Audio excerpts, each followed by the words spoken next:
സാർവജനിക ശ്രീ ശാരദാ മഹോത്സവത്തിന് ഭക്തിയുടെ നിറവിൽ സമാപനം. ശ്രീകൃഷ്ണ ക്ഷേത്ര പരിസരത്ത് നിന്ന് ശോഭയാത്ര നടന്നു. സാർവജനിക ശ്രീ ശാരദാ മഹോത്സവത്തിന് ഭക്തിസാന്ദ്രമായ അന്തരീക്ഷത്തിൽ സമാപനമായി. നൂറുകണക്കിന് ഭക്തജനങ്ങളാണ് സാർവജനിക ശോഭായാത്രയിൽ അണിനിരുന്നത്.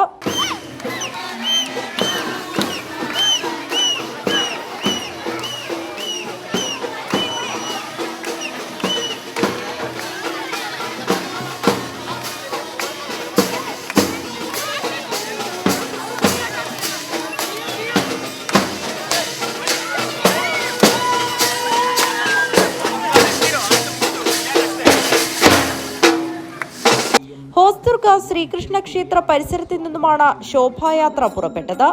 വാദ്യമേളങ്ങളുടെയും മുത്തുകുടകളുടെയും നിശ്ചല ദൃശ്യങ്ങളുടെയും അകമ്പടിയോടുകൂടിയാണ് ശോഭായാത്ര പുറപ്പെട്ടത്. ശോഭായാത്ര നിത്യാനന്ദാശ്രമത്തിലെത്തി ശാരദാദേവിയുടെ വിഗ്രഹം നിമജ്ജനം ചെയ്തു. News bureau, Kanhangad.